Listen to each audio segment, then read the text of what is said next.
చదవమ్మా. మోషే కొండ దిగుచుండగా కొండ తడుగు చేయట ప్రజలు చూసినప్పుడు, జాగ్రత్తగా ఎవరు మాట్లాడొద్దు.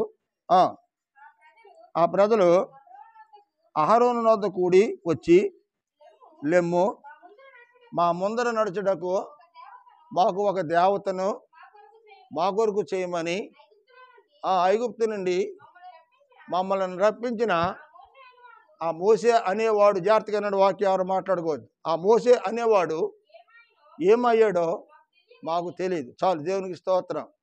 హల్లెలూయా. ప్రియమైనటువంటి వారులారా, మోషే దేవుని యొక్క సేవకుడు, అహరోను కూడా దేవుని యొక్క సేవకుడే.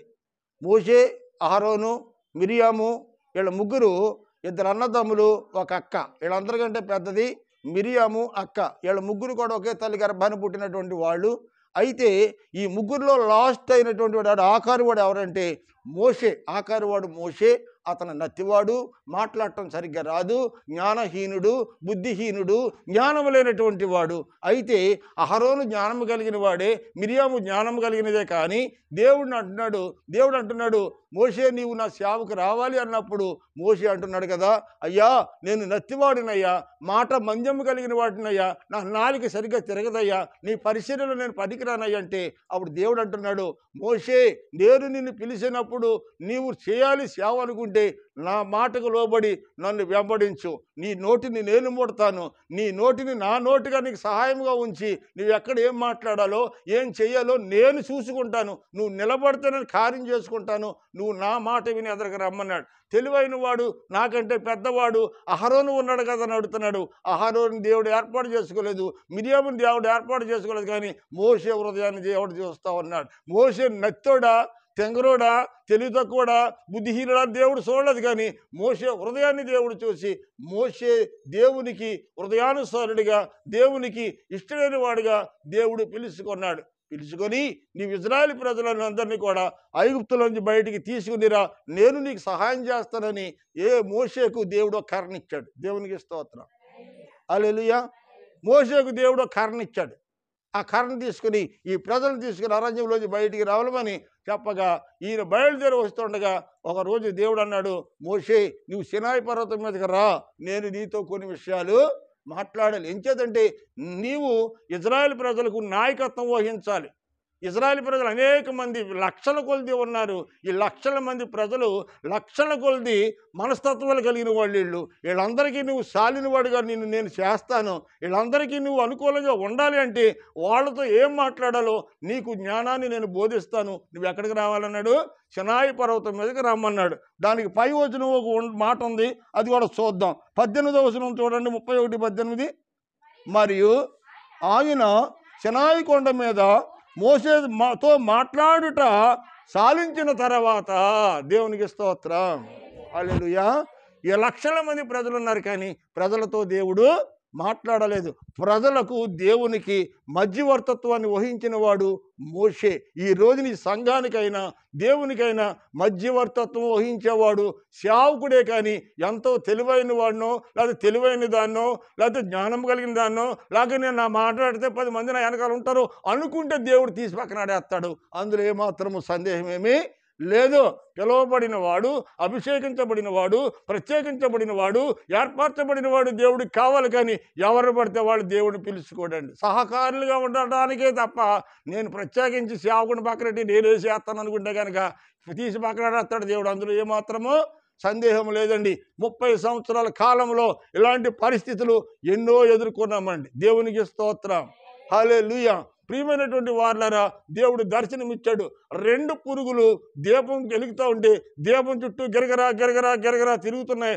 అందులో పురుగుకి రెక్క కాలిపోయి కింద ఆడిపోయి గజగజా కొట్టుకుంటుంది. మరొక పురుగు శాశ్వతంగా కాలిపోయిందండి. ఈ విధమైన దర్శనం దేవుడు చూపించాడు నాకు. కారణం ఏంటో తెలుసా? దేవుడు సేవకుడికి దర్శనం లేకుండా ఏది చెప్పకుండా ఏది చేయడండి. ప్రియమైన వారులారా, అంటే దీపం అనగా దేవుని ఆత్మ, నరుని ఆత్మ యెహోవా పెట్టిన దీపము. ఈ దీపాన్ని ఆర్పడానికి 2 పురుగులు ప్రయత్నం చేస్తున్నాయంట. దేవునికి స్తోత్రం. ఆ పురుగులు ఎవరో ఏంటనేటువంటి దేవునికి ఎరిక నాకు తెలియదు. ఒక రెక్క కాలిపోయిందో దానికి ఒకటి మొత్తం శరీరం అంతా కాలిపోయింది. దేవుని ఆత్మ నరుని పెట్టిన ఆత్మ, యెహోవా పెట్టిన దీపము నరుని యొక్క ఆత్మ. ఆత్మను ఆర్పితే కనుక దేవుని యొక్క పని దేవుడు ప్రారంభించవలసి వస్తే దేవుని ఎదుట ఎవరు కూడా నిలవలేరండి. ఇది దేవుని యొక్క సంఘము. ఇది కుల సంఘము కాదు, డబ్బుతో కట్టిన సంఘము కాదు, తెల్లోళ్ళ మీద ఆధారపడి కట్టింది అంతకంటే కాదు. లేకపోతే ఈ సంఘాన్ని ఎవడికో చూపించో, లేకపోతే మీరు భోజనాలు ఏర్పాటు చేసి వీడియోలు తీసి ఎవడో తెల్లోడికి పంపించడమో, లేకపోతే మేము లడ్డు పట్టులో రూపాయలు సంపాదించుకునే సంఘం మాత్రం కాదండి ఇది. దేవునికి స్తోత్రం, హల్లెలూయా. ఈ రోజున సమాజంలో అనేకమైన సంఘాలు ఉన్నాయి. మీటింగులు పెడుతుంటే రానుపోని ట్రావెలింగ్లు ఇస్తున్నారు, మీకు రానుపోని ఆటోలు పంపిస్తున్నారు, ట్రాక్టర్లు పంపిస్తున్నారు, మళ్ళీ మీకు సాధారణ ఖర్చుకి ఇస్తామన్నారు. ఎందుకని ఇస్తున్నాడు అన్నాడు? పెద్ద తిరుపతి వెళ్తున్నాడు, ఎవడైనా ఇస్తున్నాడు అక్కడ? పెద్ద తిరుపతి అంటే ట్రైన్కి ఎవరైనా టికెట్ ఇస్తున్నారా? అక్కడ అయ్యే ఖర్చులు ఎవరైనా ఇస్తున్నారా? ఏ యాత్రలు వెళ్ళి మన జేబులో పట్టుకుని ఖర్చు పెట్టుకుంటాం. మరి కొంతమంది ఎందుకు ఇస్తున్నట్టు? నీకు ట్రావెలింగ్లు ఇస్తున్నారు, నీకు డబ్బులు ఇస్తున్నారు, నీకు భోజనం పెడుతున్నారు, 2 రోజులు మీటింగ్లు చెప్పి వెళ్తున్నారు. ఎందుకని? సేవకుడు ఎక్కడి నుంచి చేస్తున్నాడు? అది అంతాను ఆడు వ్యాపారం చేస్తున్నాడు. కొంతమందిని పెట్టుకొని 4 రోజులు మీటింగ్ పెట్టి 4 రోజులు భోజనం పెట్టి జనాన్ని చూపించి వీడియో తీసుకెళ్ళి అక్కడికో పంపిస్తాడు. ఆడికో చెక్కు వస్తుంది, చెక్కు మారుతాడు, ఎక్కడో ఫ్లాట్ కొంటాడు 5 ఎకరాలు 10 ఎకరాలు. అది నీకు తెలీదు. కొంతమందికి తెలుసు, కొంతమందికి తెలీదు. అక్కడెక్కడో మీటింగ్ పెడుతున్నారండి, సేవకుడు 1 రూపాయి అడగడండి, వాళ్ళే భోజనాలు పెడతారండి, వాళ్ళే మీటింగ్లు ఖర్చులు చూసుకుంటారండి. అంటే ఎక్కడి నుంచి తెచ్చి పెడతాడండి ఆడు? ఎక్కడి నుంచి తెచ్చి పెడతాడమ్మా? ఆడు తెచ్చి పెడితే నువ్వేం బాగుపడతావు? ఇంకా నువ్వు ఎల్లుడి గంటలో తినేసి వస్తే 10 రూపాయలు కాలు వేయకుండా నువ్వెక్కడ బాగుపడతావు, నేను ఎక్కడ బాగుపడతాను? మీటింగ్కి వెళ్ళాము అంటే మన శక్తి వంచన లేకుండా అయ్యోయాలి. సేవకుడు లేకుండా అక్కడ పరాయ సంఘాలకి మీటింగ్లకు వెళ్ళకూడదు. ఎక్కడికైనా నిలవలసి వస్తే సేవకుడితో కలిసి వెళ్ళాలి. కానీ సేవకుడిని పక్కన పెట్టేసి ఏదో 4 ముగ్గురు గూపురు ఏర్పాటైపోయి మనం ఏదో అక్కడికి వెళ్దాం ఎక్కడికి వెళ్దాం తిరుగుతుంటారు చూసారండి. అలాంటి వాళ్ళు కూడా పొరపాటు కూడా పాడు చేయకు. పనిని కూడా పని ఎప్పుడైతే మనం వెంబడించామో మన విశ్వాసం కూడా దెబ్బతినేస్తుంది. అంచేత అటు ఇటు స్థిరత్వం లేని వాడు తిరిగినట్టుగా మనం తిరిగితే కనుక మనం కూడా దెబ్బతింటాం. అలాంటి వాళ్ళని కాదు మనం వెంబడించేది, సేవకుడిని వెంబడించాలి. ఆ సేవకుడిని ఎలాంటి సేవ ఉండాలంటే మోసే చేసినటువంటి సేవ ఉండాలి. 40 దినాలు 40 రాత్రులు 40 పగళ్ళు మోషేతో మాట్లాడినటువంటి దేవుడు ఈ రోజుని నీతో మాతో మాట్లాడతాడు. ఇశ్రాయేలు ప్రజలందరూ కింద ఉన్నారు, కొండ కింద ఉన్నారు. మోషే ఒక్కడే పైకి వెళ్ళాడు, మిరియం కింద ఉంది, యెహోషువ కింద ఉన్నాడు, అహరోను కింద ఉన్నాడు.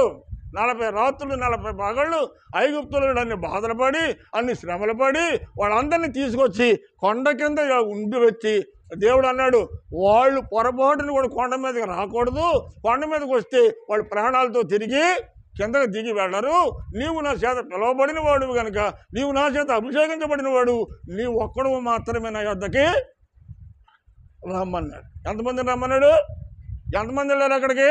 వాక్యం తెలియని వాడు తెలుసుకోండి, అంతేగాని దేవుని వాక్యంతో చెలగట పడితే నిప్పులు జేబులో వేసుకుని చెలగట వాడినట్టే, నిప్పులు అరిచేతులు వేసుకుని చెలగట వాడినట్టే. దేవుని వాక్యం అని భయపడితే చేస్తాం. ఈరోజు కూడా ఒక్క రూపాయి దేవుని తింటా దేవునికి తెలుసు ప్రియమైన వారులారా. ₹1 దేవుని సొమ్మెరగం మేము ఈ రోజుకి కూడా. దేవుని సొమ్ము దేవుని ఖర్చు పెడతాం, ప్రతి రూపాయి కూడా మా జేబులో డబ్బులే ఖర్చు పెడతాం. కానీ అనేక విధాలుగా దేవునికి స్తోత్రం, హల్లెలూయా. ప్రియమైన దేవుని బిడ్డలారా, ఈరోజు మనము ఎక్కడికైనా పెళ్ళికి వెళ్ళామనుకోండి, కానీ భోజనం చేసి ఒక 500 కట్టేసేసి వస్తాం. 500 తక్కువైతే నీసుకు ఇవ్వాలా? అవునే కాదంటారా? మాట్లాడలేదు. 150 వాళ్ళని వేస్తున్నారు. ఇప్పుడు పైనుంచి కింద చూస్తే ఎవడు చూసినా 500 రాస్తున్నారు.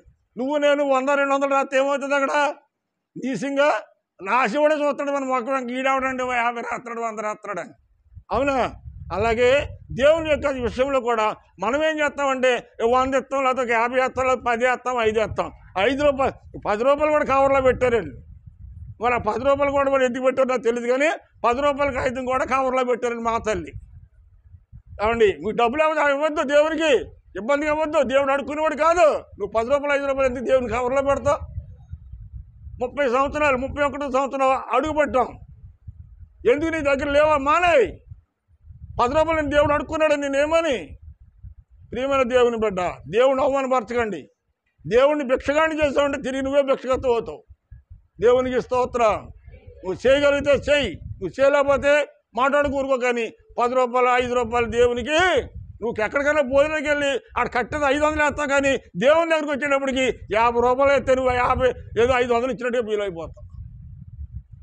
దేవునికి స్తోత్రం. హల్లెలూయా. ప్రియమైన వారు, ఎందుకు ఈ విషయం చెప్తున్నానండి? దేవుని కొరకు నువ్వు చేయగలిగిన రోజు దేవుడు నీకు చేస్తాడు. దేవుడిని నువ్వు భిక్షగాడిగా చూస్తే నిన్ను దేవుడు భిక్షగతిగానే భిక్షగాడిగా చూస్తాడు. దేవుడు ఎన్నో లక్షల రూపాయలు ఇచ్చాడు నీకు, కోట్ల రూపాయలు ఇచ్చాడు దేవుడు నీకు. ఈరోజు నువ్వేమిచ్చావు దేవుడి కోసం? ఏం చేసావు దేవుడి కోసం? ప్రశ్న అడిగితే సమాధానం లేదండి. ప్రియమైన దేవుని బిడ్డలారా, ఇలాగ అన్నాం అనుకోండి, పాస్టర్ గారు డబ్బు మనిషి అయిపోయాడంట. ఈ మధ్యలో ఏమైపోయాడంట? పాస్టర్ గారు డబ్బు మనిషి. మరి నేను ఎవరైనా డబ్బు మనిషి అయిపోయినావు? మరి ఏమంటే నేను ఎవరైనా అడుక్కుంటాను డబ్బు మనిషిని అయిపోవటాకే? డబ్బు కోసం ఎదురు చూసేవాడైతే సేవ ఎందుకు చేస్తాడండి? వేలికి వెళ్ళట్టుకొచ్చి ఎక్కడెందుకు ఖర్చు పెడతామండి? ప్రియమైన దేవుని బిడ్డలారా, సేవకుడు డబ్బులు మనిషి అనుకుంటే కనుక 1 రూపాయి నువ్వు దేవునికి ఇవ్వకో. దేవునికి స్తోత్రం. హల్లెలూయా.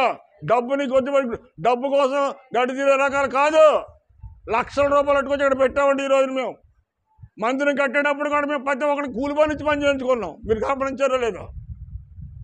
దేవునికి స్తోత్రం. మోషే దేవుని కోసం పనిచేసిన వాడు. మోషే కొండ మీదకి వెళ్ళాడు, 40 రాత్రులు 40 పగలు వాడబడ్డాడు దేవునికి.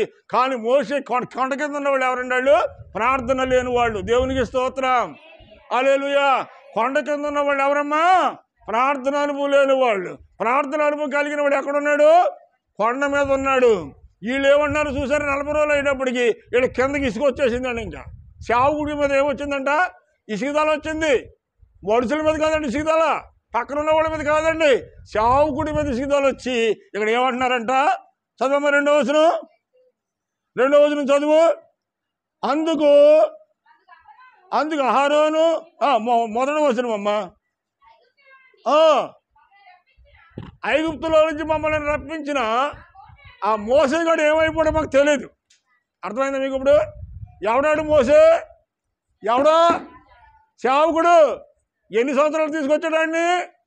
40 సంవత్సరాల అరణ్యములో వాడు కొంత కుటుంబముగా చూసుకొని, సొంత బిడ్డలుగా చూసుకొని, తన కడుపు కట్టుకొని, రాత్రనగా పగలనగా వాడికి శ్రమగా పడి కష్టపడి దేవుడు ప్రజల పక్షంగా ప్రార్థన చేసి, మోకాళ్ళు ఒంటికాయలే కాసేసి, రాత్రి తెల్లవారిని ప్రార్థన చేస్తే దెబ్బలు దిగిపోయి ఇన్ని బాధలు పడి తన కోసము ఇంత కార్యం చేసి 40 రాత్రులు 40 పగళ్ళు సినాయి పర్వతం మీదకి వెళ్ళి దేవుడు పక్షంగా వాళ్ళ పక్షంగా దేవుడి దగ్గర ప్రార్థన చేస్తూ ఉంటే ఈ మోషే ఏమైపోయాడు మాకు? చూడండి కదా, మాటలు చదవండి, నమ్మకం కాదు. ఆ మోసే అనేవాడు ఎవడన్నాడు? విన్నారు మీరు? అన్నానా? మోసేకి ఏమి లేదు, ఇక్కడ ఏమి లేదు, గౌరవం లేదు. చూడండి అక్కడ ఈ మోసే అనేవాడు ఏమయ్యాడో మాకు తెలియదు. చూసారండి? ఈ పాటర్ గారు అన్నవాడు, అది గాబ్రియల్ అన్నవాడు ఏమైపోయాడో మాకు తెలియదండి. ఎందుకని తెలియదు? పట్టించుకుంటే తెలుస్తుంది, పట్టించుకోకపోతే తెల్లా. ఈ మోసే అన్నవాడు ఏమైపోయాడో మాకు తెలియదు కనుక మాకు దేవతను చేసి పెట్టు, మాకు దేవుణ్ణి చేయమని ఎవరిని అడుగుతున్నారు? అహరోన్ని అడుగుతున్నారు. అహరోను కొండ కింద ఉన్నాడు ప్రార్థన లేముతో, మోసే కొండ మీద ఉన్నాడు ప్రార్థన ఆత్మతో. ప్రార్థన ఆత్మతో నింపనివాడు తమ్ముడు, ప్రార్థన లేనటువంటి వాడు అన్నగారు. వీళ్ళిద్దరు కూడా అన్నదమ్ములే. కానీ అయితే ఈ మోసే అన్నవాడు ఏమైపోయాడో మాకు తెలియదు. అర్థమైంది మీకు అమ్మా? ఏమంటున్నారు? మోసే అన్నవాడు, అది జాగ్రత్త, మీరు వాక్యం అక్కడ అండర్స్టాండింగ్ పెట్టుకోండి. ఆ మోసే అన్నవాడు ఏమైపోయాడో మాకు తెలియదు. అంటే వాడి గురించి వాళ్ళకి పట్టింపు లేదు. ఎవరి గురించి లేదు? వాళ్ళ భార్య పిల్లల గురించి వాళ్ళకి పట్టింపు ఉంటుంది, వాళ్ళ ఆస్తిపాస్తుల గురించి వాళ్ళ పట్టింపు ఉంటుంది, వాళ్ళ బంధువు బలం కోసం పట్టింపు ఉంటుంది, వాళ్ళ కులం గురించి పట్టింపు ఉంటుంది, వాళ్ళ మతం గురించి పట్టింపు ఉంటుంది. కానీ సేవకుడి గురించి మాత్రం ఏముంటుందమ్మా? అమ్మా సరిగ్గా కూర్చోండి. ఏముండలేదు అక్కడ. ఆడు ఏమైపోయాడో మాకు తెలియదు. దేవునికి స్తోత్రం. హల్లెలూయా. సేవకుడు ఏమైపోయాడో తెలియదు. సేవకుడి జీవితం అంతా కానీ అక్కడ తగలబెట్టే 40 సంవత్సరాలు, 1 సంవత్సరం 2 సంవత్సరాలండి, 40 సంవత్సరాలు ఇజ్రాయేలు ప్రజలతో అరణ్యంలో నాన్న బాధలు పడితే ఆ మోషే అన్నవాడు ఏమైపోయాడో మాకు తెలియదు. ఆనాడు అలాగున్నారు, ఈనాడు కూడా అటువంటి వాళ్ళు ఉన్నారు. ఆ సేవకుడు ఏమైపోయాడో మాకు తెలియదు. ఆ సేవకుడి సంగతి మాకు తెలియదు. ఆడు తిన్నాడు సచ్చాడు మాకేమీ అవసరం, ఆడు తిన్నాడు తాగాడు మాకేం అవసరం. మేము ఆ కాంచెం వెళ్తాం, కాంచెం 4 మాటలు వింటాం, వచ్చేస్తాం, తులపాలం అక్కడ ఆడేసి తప్ప మిగతా గొడవలు మాకేమీ తెలియదు. దేవునికి స్తోత్రం. అయితే ఆ మోసే అన్నవాడు ఏమైపోయాడో మాకు తెలియదు. మమ్మల్ని నడిపించడానికి, మా ముందు నడవడానికి ఒక దేవతను తయారు చేయమంటున్నాడు. ఇప్పుడు ఏం కావాలంటే వాళ్ళకి దేవత కావాలంట. దేవత కావాలన్నప్పుడు అహరోను ఏమనాలి? ஒரு ఎదవల్లారా, 40 సంవత్సరాలు రాత్రులుగా పగలనగా ఆయన మోషే అనేటువంటి వ్యక్తి మీకోసం ఇంత శ్రమ పడ్డాడు. అది ఒక సినాయి పర్వతం మీద అన్న వస్త్రాలు మానేసి మీ అందరూ క్షేమాన్ని కోరి అక్కడ ప్రార్థన చేస్తూ ఉన్నాడు. వస్తాడా? కంగారు పడకండి. మీరు అలాగంటే తప్పు అని అనాలా వద్దా? అన్నాడా? చదువు కింద చదువు. అందుకు అహరోను ఏమన్నాడు చూడండి, మా కోరిక దేవతను చేయంటే అందుకు అహరోను ఏమన్నాడంటే, మీ భార్యలు మెడలో ఉన్నటువంటి పుత్తులు, చెవుల్లో ఉన్నటువంటి వస్తువులు, ముక్కులు ఉన్నటువంటి ఆ డబ్బుసలు, ఈ పోగులన్నీ పట్టుకొచ్చి నా దగ్గర పట్టురండి. ఆ బంగారాన్ని కరగబెట్టించి నేను ఒక విగ్రహాన్ని అర్థమవుతుందా మీకు? చదువు. మీ భార్యలకు, మీ కుమారులకు, మీ కుమార్తెలకు చెవుల్లో ఉన్న బంగారం కానీ, పెట్టుల్లో పెట్టుకున్న దోసుకున్న బంగారం కానీ, మెడల్లో ఉన్నటువంటి సమస్త బంగారు వస్తువులు పట్టుకుని నా వద్దకు రండి. ఆరుతో చెప్పగా ప్రజలందరూ తమ చెవుల్లోన్న బంగారు పోగులను తీసి అహరోను యొద్ద పట్టుకొచ్చి అహరోను చేతిలో పెట్టారండి. వాళ్ళు అర్థమవుతుందా మీకు? దేనికోసం? దేనికోసం? ఎవరి కోసం వాళ్ళు బంగారం తెచ్చిచ్చారు? దేవుని కోసం తెచ్చిచ్చారా? దేవత కోసం తెచ్చిచ్చారా? ఒక దేవతను చేసుకోవడం కోసం, ఒక విగ్రహాన్ని చేయడం కోసం వాళ్ళకు ఉన్నదంతా పట్టుకొచ్చి ఎవరికి ఇచ్చారంట? అహరోను చేతికి ఇచ్చారు. దేవునికి స్తోత్రం. అహరోను కూడా ఏం చేశాడంటే వాళ్ళని సంతోషపరచడం కోసం, మా ముందు నడవడానికి ఒక దేవత కావాలన్నప్పుడు అలా మనం చేయకూడదని చెప్పవలసినటువంటి సేవకుడు వాళ్ళని సంతోషపరచడం కోసం మీ ఇళ్లలో ఉన్న బంగారం పట్టరండి, నేను అటు ద్వారా ఒక విగ్రహాన్ని తయారు చేస్తానంటే అప్పుడు బంగారం అంతా పట్టుకొచ్చి ఎవరికి ఇచ్చారంట? మోసే చేతిలో పట్టారు. దేవునికి స్తోత్రం. హల్లెలూయా. పనికిరాని వాటికి అంతా ఖర్చు పెడతా ఉంటారండి. పనికిరాని వాటికి ఎన్నెన్నో ఖర్చు పెడుతూ ఉంటారు. ఇశ్రాయేలు ప్రజలు కూడా అదే చేశారు. దేవుని సేవకి కోసం, దేవుని సేవకుడు ఏమైపోవడం మాకు తెలియదు, వాడు ఎక్కడ పోవడం మాకు తెలియదు, మా ఇళ్లలో ఉన్న బంగారం పట్టుకుని నీ చేతిలో పెడతాం, నువ్వు మా ముందు నడవడానికి ఒక విగ్రహాన్ని తయారు చేయమంటే ఆడేం చేశాడు? ఒక ఎద్దు బొమ్మను తయారు చేశాడు. అక్కడ ఏం బొమ్మ? అంతేనే, రామో రామ రామయ్యా, ఏడాదికో పండగ అయ్యా. ఏం పట్టుకుని వచ్చేవారు వాళ్ళు? గుంతలం పండగ చేసేవారు కదా. నేను ఎవరిని ఆశ్చర్యించట్లేదమ్మా, గుంతలం పండగ చేసేవారా లేదా? మరి ఇక్కడ చేసేవారు లేదు, నాకు మాత్రం తెలుసు, మా మొగలతూరులో చేసేవారు. నంది బొమ్మని పెట్టుకుని వచ్చేవారు ఊరూరని. గొంతలం పండగ అక్కడ ఇక్కడ ఏం చేశారు? ఏంటమ్మా మాట్లాడలేదండి? ఏం బొమ్మ అది? చదువు. తీసుకొని పొగరతో ఏం చేశారంట? పోత పోసిన దూడగా చేశారంటండి. ఒక దూడగా చేశారు. దూడంటే ఒక నందిలాగా. దేవునికి స్తోత్రం. హల్లెలూయా. దేనికోసం ఇచ్చారంటే బంగారం? దేవుని కోసం ఇవ్వలేదు కానీ, దేవుని సేవకుడి కోసం ఖర్చు పెట్టలేదు కానీ, దేవుని పని కోసం ఖర్చు పెట్టలేదు కానీ, ఈ పనికి రానటువంటి వస్తువుల కోసం వాళ్ళు బంగారం అంతా పట్టుకెళ్ళి అహరోను చేతిలో పెట్టారు. అహరోను ఎలాంటి వాడు అంటండి? ప్రజలను సంతోషపరిచేవాడు. వాళ్ళ మాట తీస్తే వాళ్ళు ఏమన్నా అనుకుంటారేమో, వాళ్ళ అన్న ప్రకారం చేయకపోతే వాళ్ళు ఏమన్నా మనమే తిరుగుబాటు చేస్తారేమని భయపడి, వాళ్ళందరికీ భయపడి వాళ్ళు చెప్పినట్టే అహరోను విన్నాడు. కానీ మోషే అయితే దేవుడు చెప్పిన మాట విన్నాడు. మోషే దేవుడు చెప్పింది చేశాడు, అహరోను మనుషులు చెప్పింది చేశారు. అహరోను సేవకుడే, మోషే కూడా సేవకుడే. వీళ్ళిద్దరూ ఒకే రక్తం పుట్టారు కానీ బుద్ధులు మాత్రం ఒకే విధంగా లేవండి. ఒకడు దేవుడు సంతోషపరిచే సేవకుడైతే మరొకడు మనుషులను సంతోషపరిచే సేవకుడు. దేవునికి స్తోత్రం. హల్లెలూయా. అయితే నా ప్రియమైన వారలారా, ఈ యొక్క మధ్యాహ్న కాల సమయంలో దేవుని యొక్క పరిశుద్ధ లేఖనాన్ని గమనించినప్పుడు మోషే దేవుని సంతోషపరిచాడు. అహరోను ఇశ్రాయేలు ప్రజలను సంతోషపరచడానికి ఎద్దు బొమ్మను చేశాడండి. ఎద్దు బొమ్మను చేశారు. ఎద్దు బొమ్మను చేసి రేపు ఈ ఉదయకాలము సంబరం మొదలెడదామన్నారు. రేపు ఉదయం ఏం చేయాలంట? సంబరం మొదలెట్టాలంట. దేవునికి స్తోత్రం. హల్లెలూయా. వాళ్ళకు ఉన్నది అట్టుకొచ్చి తగలబెట్టుకున్నారండి. అది దేవుని కొరకు ఇస్తే ఎంత ఖర్చు పెట్టేది? దేవుని కొరకు చేస్తే 10 రూపాయలు ఎంత ఆశీర్వాదం ఉండేది వాళ్ళకి. దేవుని కొరకు చేయలేదు, కానీ విగ్రహాల కొరకు డబ్బులు ఖర్చు పెట్టారండి. పనికొచ్చే కార్యక్రమాలకి దేవుని కోసం ఓ 10,000 20,000 ఖర్చు పెట్టడానికి మన చేతులు రావు, కానీ లక్షలు పట్టుకెళ్ళి అనవసరమైన వాటికి ఖర్చులు పెడతా ఉంటాం. మన దేనికి ఖర్చు పెట్టాలో దాన్ని ఖర్చు పెట్టాం, దేనికి అనవసరమో అది అవసరం అనుకున్న దానికి ఖర్చు పెడతా ఉంటాం. అంటే మంచి చెడుగాను, చెడు మంచిగాను కాపాడుతూ ఉంటుంది. ఈ రోజుని ఏ సేవకుడు మంచోడంటే మనుషులను సంతోషపరిచే సేవకుడు మంచోడు, కానీ దేవుని సంతోషపరిచే సేవకుడు మంచివాడు కాదు. వాడు మోసే ఏమయ్యాడో మాకు తెలియదు అన్నట్లుగా ఈ రోజుని ఆడికంటే ఆడు మెరుగు, వీడికంటే ఆడు మెరుగు, ఆడవాడు పనికి మళ్ళీ తీసుకొచ్చి ఈ దేవుని సేవ చేసేటువంటి సేవకుని పోల్చేవాడు కూడా ఉన్నారండి. దేవునికి స్తోత్రం, హల్లెలూయా. నేను చాలా చెప్పాను, జీతగాడి సొంతవాడే. మోసే సేవ మోసేది, అహరోను సేవ అహరోను సేవే. మోసే దేవుని సంతోషపరిచాడు. దేవుని సంతోషపరచాలనుకుంటే మోసేతో ఏకీపించు, లేదు మనుషులను సంతోషపరచాలనుకుంటే అహరోను లాంటి సేవకుని వెంబడించు. అంతేకాని అహరోనుతో ఏకీపించాను, మోసేతో ఏకీపించానంటే కుదిరే పని కాదు.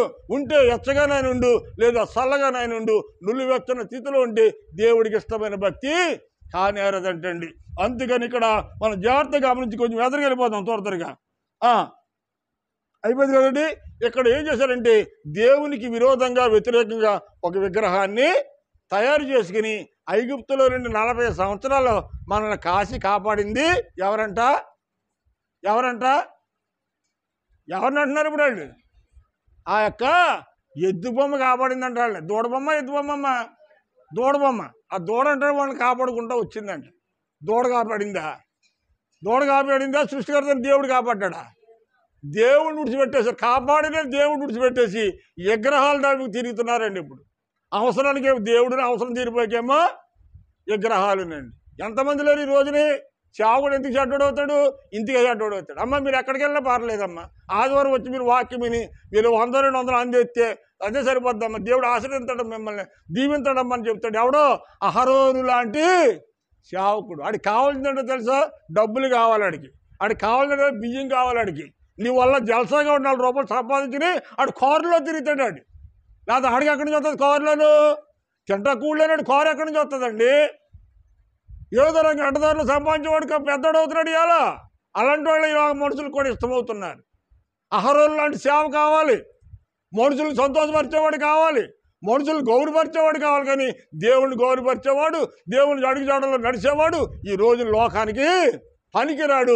పనికి వచ్చినా కానీ అవసరానికి వాడుకుంటాం తప్ప వాళ్ళ ఇంట్లో ఏదైనా అవసరం ఉందనుకో పాస్టర్ గారు ప్రార్థన చేయాలి, ఉపవాసం అండి. నువ్వు మాత్రం పొరపాటున ఉపవాసం ఉండవు. నువ్వు ఉండవు. నీ ఇంట్లో కార్యక్రమం పాటర్ చేయాలి. పాటర్ పని ఏంటి? నీ భార్య రక్షించబడాలి, నీకు బాధ్యత. నీకు భర్త రక్షించబడాలి, నీ బాధ్యత నీకు లేదా? నీ పిల్లలు రక్షించబడాలి, నీకు లేదా? చావుడికి పని ఏంటి చెప్పండి?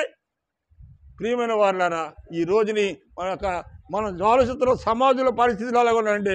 కనీసం చుట్ట కూడా వస్తే గుక్కుడి చన్నీళ్ళు కూడా ఇవ్వలేనటువంటి రోజులండి ఈరోజు. ప్రియమైన వారులారా, దేవుని కొరకు మనం చేసామా? దేవుడు ఖచ్చితంగా మనం చేస్తాడు. దేవుడు ఎంత చేస్తాడు? మనం చేసింది అంతే. మనం ఎంత చేసి ఎంత చెప్పుకుంటాం, కానీ దేవుడు ఎంత చేసినా కానీ ఎంత కూడా మన గురించి అయినా చెప్పడాయన. దేవునికి స్తోత్రం, హల్లెలూయా. అయితే మోసే ఏమైపోయాడో మాకు తెలీదు. దేవతను కావాలని కోరుకున్నాడు. వెంటనే దేవుడు కోపం వచ్చింది. చదువమ్మా, చదువు. నిర్గమకాండ 32వ అధ్యాయము 6-7 వచనాలు చదువు. మర్నాడు ఉదయం లేచి దహన బలులను, ఏం బలులమ్మా?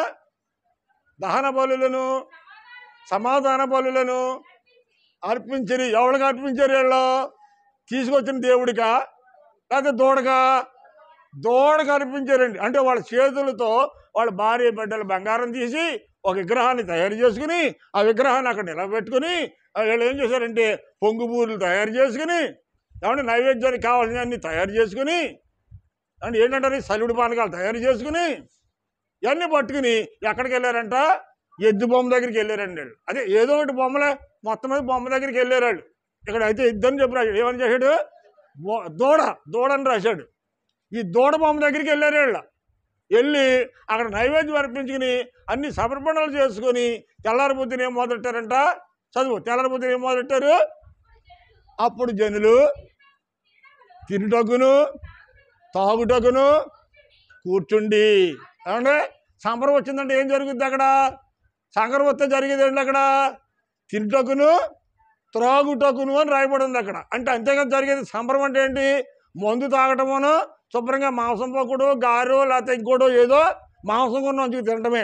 తినుటకును త్రాగుటకును చదువు కూర్చుండి ఉండిరి. కాగా యెహోవా మోషేతో ఎలాగ అంటున్నాడు? చేసే పనులు ఎవరు చూస్తున్నారు? మోషే కాదు, దేవుడు చూస్తున్నాడు. మోషే ఎవరు? దేవుని సేవకుడు, దేవుడు హృదయానుసారుడు. కానీ దేవుడు చేసి ఇక్కడ ఇశ్రాయేలు ప్రజలు చేసే కొండ కింద చేసే పనులు మోషేకి తెలియదు, కానీ దేవుడికి మాత్రము సమస్తము చూసి అంటున్నాడు. ఏమంటాడమ్మా? నువ్వు వెంటనే దిగి వెళ్ళు, ఐగుప్తు దేశంలో నుండి నీవు రప్పించిన ఈ ప్రజలు పూర్తిగా చెడిపోయారు. ఏమన్నాడు దేవుడు? సాక్షి ఏ సాక్ష్యం? అక్కడ 40 సంవత్సరాలు ఐగుప్తులో నుండి తీసుకొచ్చి సినాయి పర్వతం మీద కింద నుంచోబెట్టి పర్వతం మీదకి వెళ్ళి తన పక్షులుగా పిల్లల పక్షంగా ప్రార్థన చేయడానికి వెళ్తే వీళ్ళు ఏం చేశారంట? అహరోను అనగా తమకు ఇష్టమైన సేవకుడిని ఏర్పాటు చేసుకుని ఏమండి వాళ్ళ కోరికలు తీర్చుకోవడానికి వాళ్ళు బెండు బంగారం సేవకుడికి ఇచ్చి ఒక దూడబొమ్మను చేసుకొని అక్కడ కింద ఏం చేస్తారంటే సంబరం చేస్తున్నారంట. తింటూ తాగుతూ అల్లరి చేస్తూ ఏం చేస్తారమ్మా? అది ఆడటానికి పాడటానికి అంటే సిందేస్తారు కదండి. ఎదురంటే డప్పు కొట్టడానికో జజ్జనక అవునా అవునా కాదంటారా? ఇలాంటి సిందులు జరుగుతున్నాయండి అక్కడ. మోషే కొండ మీద ఉండగా కొండ కింద ఇక్కడ జరుగుతున్న సంబరంలో భయంకరమైన పార్టీలు జరుగుతుంటే దేవుడు మనస్తాపం చెందాడు. దేవుడు హృదయం బాధపడుతుంది. ఏమని? ఈ ప్రజలు ఇలాగా చెడిపోయారు. నేను చెబుతున్న మాటలు కాదు, దేవుడు చెబుతున్న మాటలు. ఇశ్రాయేలు ప్రజలు ఏమైపోయారంటండి? చెడిపోయారు. చెడిపోవడానికి గల కారణం ఏంటి? ప్రార్థన లేకపోవటమే కారణము. కారణం ఇంకోటి ఏంటంటే అహరోను వీళ్ళని ఖండించినట్లయితే వాళ్ళు చెడిపోయి ఉండేవారు కాదు, మార్గం తప్పి ఉండేవాళ్ళు కాదు. కానీ వాళ్ళు సంతోషపరచడానికి వాళ్ళు చెప్పిన మాట ఎవడన్నారంట? సేవకుడు విన్నాడు. ఎవరి మాట విన్నాడు? ఇశ్రాయేలు మాట ఎవరు విన్నారంట? అహరోను విన్నాడు. వెంటనే మోషే నువ్వు కొండ దిగి వెళ్ళు, ఇశ్రాయేలు ప్రజలందరూ చెడిపోయారు, తోవ తప్పిపోయారు. వాళ్ళు సృష్టికర్తని నన్ను విడిచిపెట్టి వాళ్ళ స్వహస్తాలతో విగ్రహాలు చేసుకుని వాళ్ళకి సాగిలిపడి అక్కడ కింద సంబరం మొదలెట్టారండి. మొట్టమొదటి సంబరం అక్కడే జరిగిందండి. అర్థమైందా? మొట్టమొదటి సంబరం ఎక్కడ? ఇదే స్టార్టింగ్ అండి. మొట్టమొదటి విగ్రహారాధన ఏదైనా ఉందంటే అక్కడ దూడ బొమ్మ కాడి నుంచే స్టార్ట్ అయింది. దూడ బొమ్మ అయినా, ఎద్దు బొమ్మ అయినా, పాము బొమ్మ అయినా, ఇంకో బొమ్మ అయినా, ఏ బొమ్మలైనా ఆ బొమ్మ కాడి నుంచే తయారైందండి. ఇప్పుడు ఆ బొమ్మలను ఆరాధించి వాళ్ళు లేరంటారా? లేరంటారా? దేవుడు నమ్ముకుని కూడా బొమ్మలను ఆరాధించి వాళ్ళు లేరంటారా? ఉన్నారు. అది సేవకుడికి తెలియదు, నీకు తెలియదు, దేవుడికి తెలుసు. దేవుడు సంతాపడుతున్నాడా, బాధపడుతున్నాడా? చెడిపోయారని అడుగుతున్నాడు. నేను అద్భుతాలు చేసి ఆశ్చర్యమైన కార్యం చేసి వారి కుటుంబంలో వారి కోరిక ప్రకారంగా నేను చేస్తే ఈ రోజుని వాళ్ళ కోరికలు నెరవేర్చిన తర్వాత వీళ్ళ చెడున మనసు కలిగిన వారి నన్ను మహిమపరచవలసింది, నన్ను విడిచిపెట్టి సర్పాలకిని లేకపోతే విగ్రహాలకును వాళ్ళు ఏం చేస్తున్నారంట? బలులను నడిపించి నైవేద్యాలు నడిపించి వాళ్ళు విగ్రహాలను కనబడుతున్నారు. కానీ నేను ఇంత చేసిన నన్ను విగ్రహంగా మార్చేశాను. విగ్రహాన్నేమో దేవుడిగా కొలుతున్నారు, దేవుడినేమో విగ్రహంగా చేశారు. చూసారండి? అంటే మంచి చెడిగాను, చెడు మంచిగాను. ఈ రోజుని అహరోను లాంటి సేవకులు బాగున్నారు, కానీ మోసే లాంటి సేవకులు ఈ రోజుని తొడుక్కుండా చెప్పుల్లో. మోసే లాంటి సేవకులకి తొడుక్కుండా చెప్పుల్లో. మోసే మనుషులు సంతోషపరచడానికి రాలేదు, కానీ దేవుని సంతోషపరచడానికి వచ్చాడు. తర్వాత వచ్చిన వింటమ్మా నిర్గమాకాండము 32 వచనంలో ఇక్కడ మనకి ఏం జరుగుతుందంటే చూడండి, త్వరగా ఎదురుకొచ్చేద్దాం. చూడండి అక్కడ కింద ఏం జరుగుతుందంట? ఏం తినమ్మది? సంబరం కాడ ఏముంటుంది? ఏమంటే సంబరం జరిగి ఇక్కడ ఏముంటుంది? బాజాలు ఉంటాయా? ఉండవా? బాజాలు ఉంటాయి కదా. అదే రాశాడు అక్కడ, చదువు. అది ఏమి ధ్వని? అది జయధ్వని కాదు, అపజయగాని కాదు, అది సంగీత ధ్వని నాకు వినపడుతుంది అన్నాడు. సంగీత ధ్వని వినపడుతుందంట. ఎవరికి ఎవరికి అమ్మా? అది సంగీతము ధ్వని అంటే కింద ఆటలు పాటలు అపోస్తలు. ఇదేంటి అన్నాడు గలతీయులకు రాసిన పత్రిక 22వ అధ్యాయంలో అంటాడు, ఆటపాటలతో కూడి అల్లరితో కూడిన ఆటపాటలు, అల్లరితో కూడిన ఆటలు పాటలు ఇక్కడ జరుగుతూ ఉన్నాయండి. ఆట పాట చూసారు. సభలో ఏమేమి ఉంటాయి?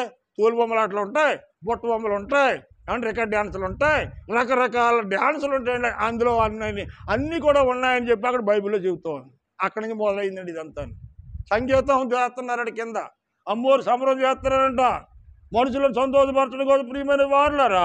అయితే ఇది ఇక్కడ చూడండి 32:21 వచ్చేద్దాం త్వరగా. అప్పుడు మోషే చూడండి, దేవుడికి కోపం వచ్చింది. ఏమన్నాడు దేవుడు ఇందాక? ఈ మనుషులు చెడిపోయారు కనుక, నా మనసుని చాలా బాధ పెట్టారు కనుక ఇంకేళ్ళ భూమి మీద ఉండకుండా ఏం చేస్తాడు దేవుడు?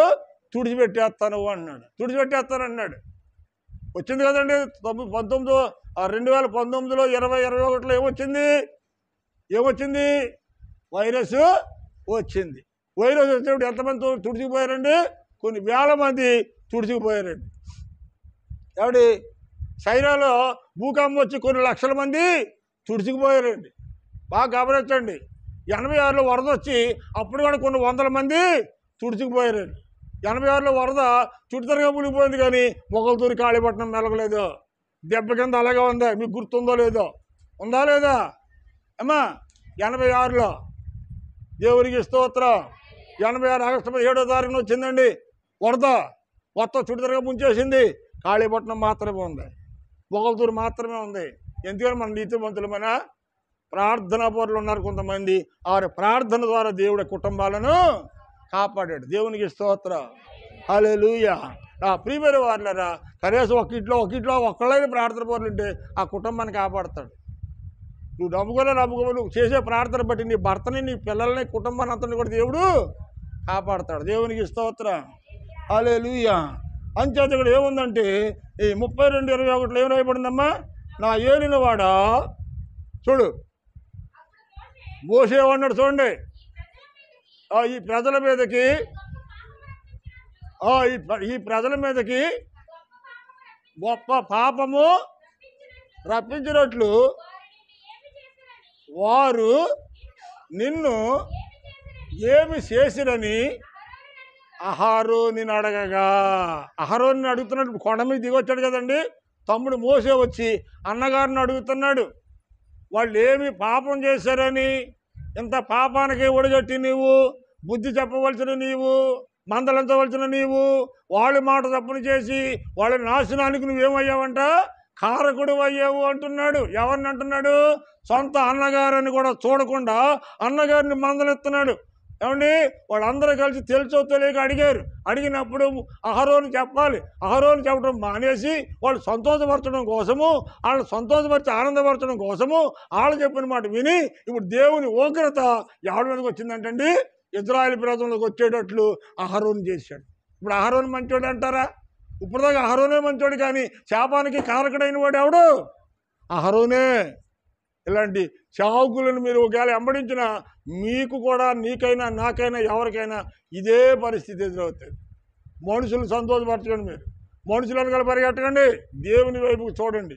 మోసే సేవ ఎలాంటిదో, అహరోను సేవ ఎలాంటిదో జాగ్రత్తగా గమనించి మనం వాక్యాన్ని అనుసరించి నడవాలి తప్ప ఏదో మిడిమిడి జ్ఞానం మా అక్కలో 4 ముక్కలు నాకు వచ్చని చెప్పి అంతా నాకే తెలుసని అనుకోకూడదు. దేవునికి స్తోత్రం. హల్లెలూయా. ప్రియమైన వారులారా, నాకు వాక్యాన్ని కలిపి చెరపడం కానీ, మేగటం కానీ, మిమ్మల్ని దగ్గర పిలిపించుకుని పట్టుకుపోవడం కానీ ఈ రోజుకి నా విషయంలో అయితే ఎప్పుడు మిమ్మల్ని అలా మోసం చేయలేదు. నేను అలా నమ్మక ద్రోహం చేయలేదు. నేను యథార్థంగానే వాక్యాన్ని బోధించాను. మీరు ఇచ్చిందే పట్టుకెళ్ళి దేవునికి ఇచ్చాను, నేను తిన్నది నేను తిన్నాను, లేకపోతే పస్తులున్నాం. కానీ మేము ఎక్కడ రాంగ్ స్టెప్ వేయలేదండి. ఎవరి దగ్గర జీతానికి ఉండలేదు. ఎంతోమంది అడిగారు నన్ను, ఎంతోమంది జీతానికి ఉండమని అడిగారు.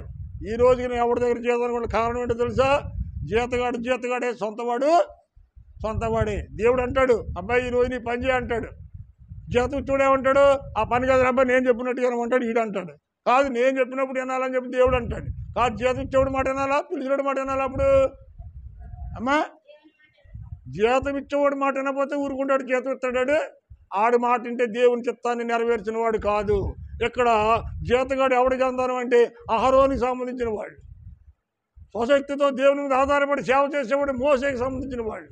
ఇవాళ చాలామంది మోసేలు విడిచిపెట్టేసి ఎలాంటి వాళ్ళని పట్టుకున్నారంట? ఎవరినండి? అహరోని ఎలాంటి సేవకులను వెంబడుతున్నారు చాలామంది. జాగ్రత్త సమ్మా, వాడితో పాటు మీరు కూడా పోతారు, అందులో ఏమాత్రము సందేహం లేదు. ఈ యొక్క మధ్యాహ్న కాల సమయంలో వాక్యానికి సైదాపుకి వచ్చేస్తుంది. ప్రియమైన వారులారా, జాగ్రత్త గమనిస్తే నా ఏలిన వాడ అంటున్నాడు. ఎవరిని ఎవరిని ఎవరిని ఎవరు అంటున్నారు ఈ మాట? నా ఏలినవాడా. చదువు. అహరోను నా ఏలినవాడా.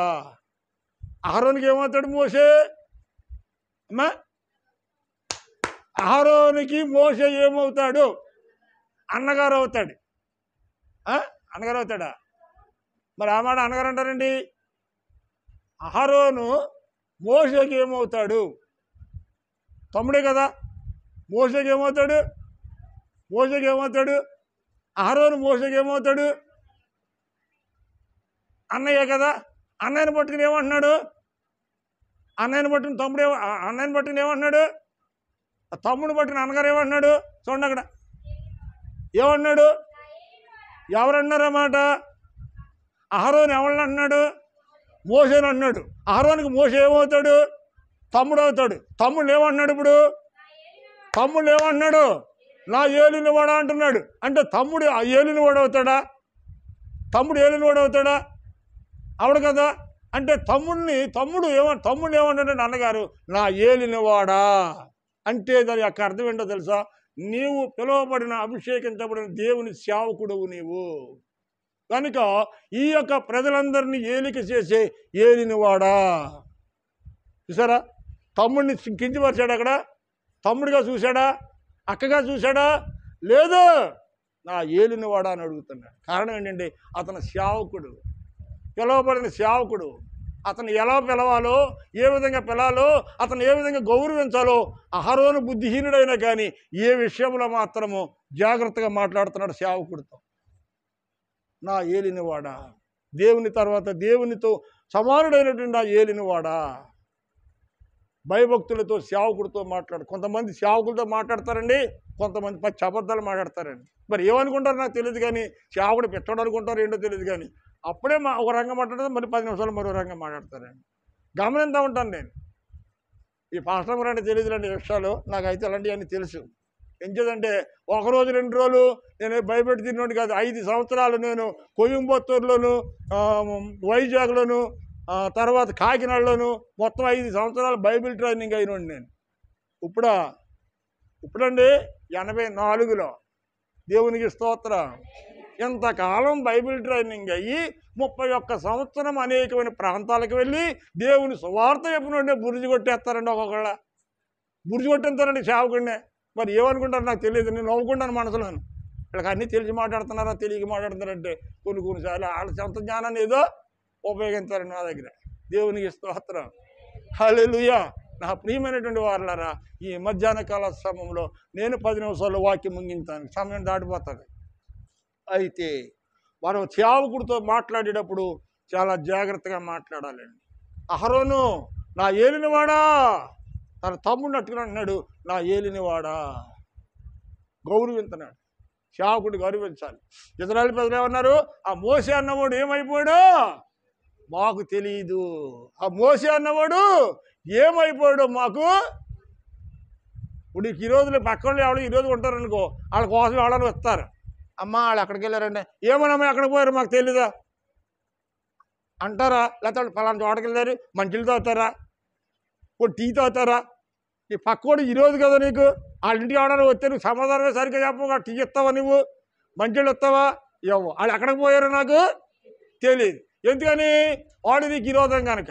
ఇప్పుడు వీళ్ళు ఏమంటున్నారంటే ఆ మోసే అన్నవాడు ఎక్కడికి పోయాడో మాకు తెలీదు అంటే ఎవరికి విరోధం అయిపోయాడు? ఇప్పుడు మోసే ఎవరికి విరోధం అయిపోయాడు? ఇశ్రాయేలు ప్రజలకి మోషే విరోధి అయిపోయాడు. అంచేత ఆ మోషే అన్నవాడు ఎక్కడ పోయాడో మాకు తెలీదు అన్నారు వీళ్ళు. దేవునికి స్తోత్రం. నా ప్రియమైన వారలారా, మోషేని గౌరవించాడు. సొంత అన్నగారు తమ్ముడిని గౌరవించాడు. సేవకుడు అంటే అభిషేకించబడినవాడు. సేవకుడు తక్కువగా లెక్క. సేవకుడి విలువ చాలామంది తెలియదండి. ఒక సామాన్యుని మనుషుని చూసినట్టు చూస్తారు, సామాన్యుని మనుషుడు చూసినట్టు చూస్తుంటారు సేవకుడు కొంతమంది.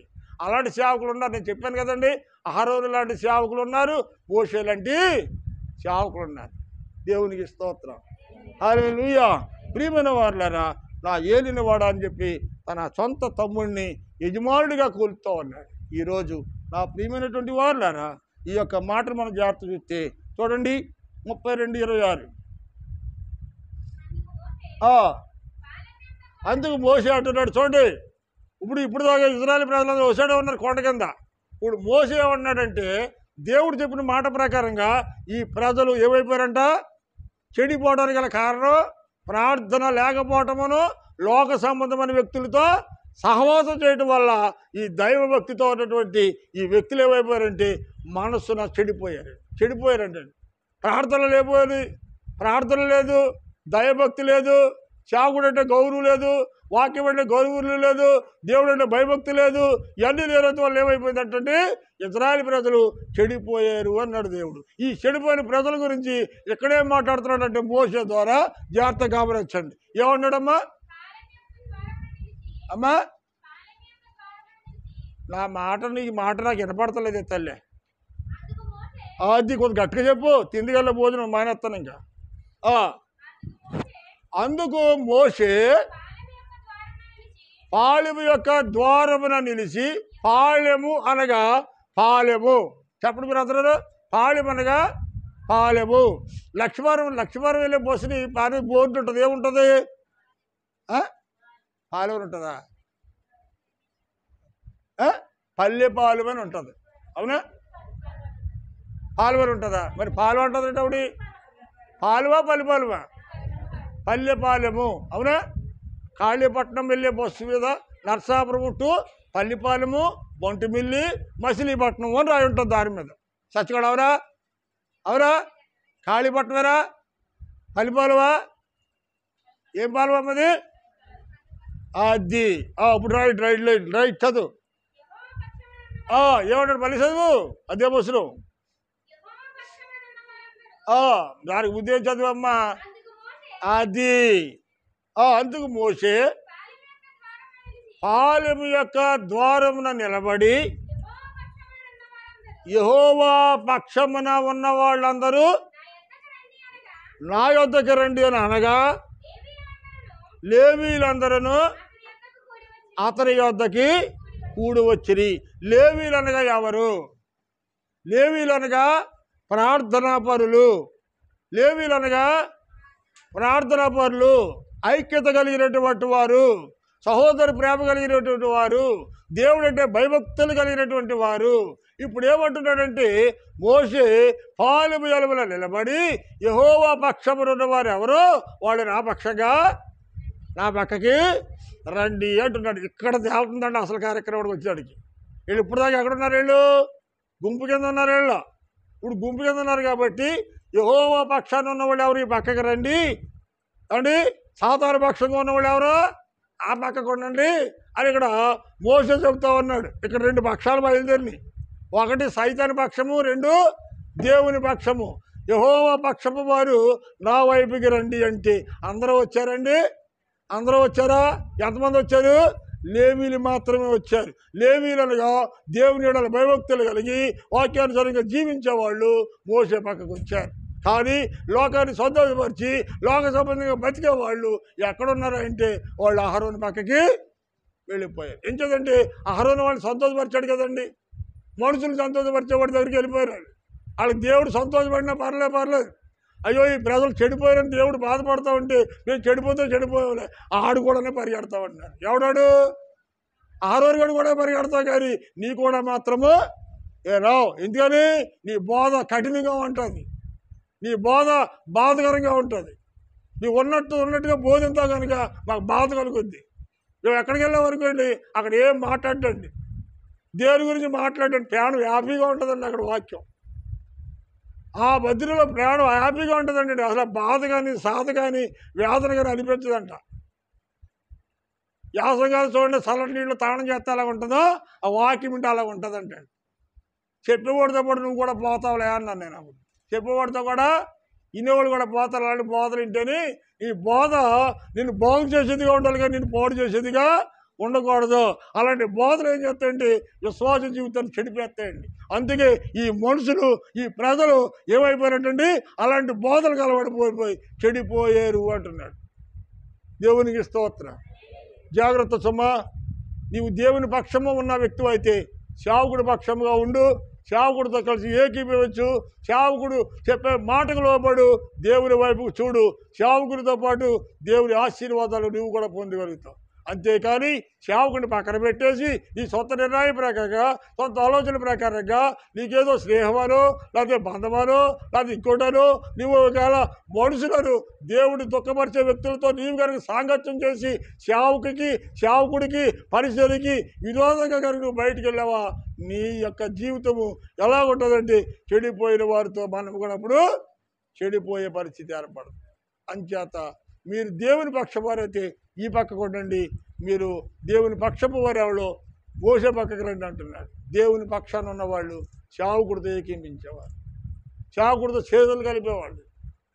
సేవకుడి ప్రతి కష్టంలోనూ ఎలాగైతే చెప్తున్నావో ప్రతి సుఖంలో కూడా సేవకుడికి చెప్తారండి. అంతేగాని నీకు కష్టం వచ్చినప్పుడు చెప్తా కానీ సుఖం వస్తే సేవకుడికి చెప్పవండి. సత్యాన్ని మాత్రం పొరపాటును చెప్పం. ముందు అబద్ధాన్ని మరి విడిచిపెట్టాలి. అబద్ధాన్ని విడిచిపెడితేనే దేవుడు నీ పట్ల కార్యం చేస్తాడు.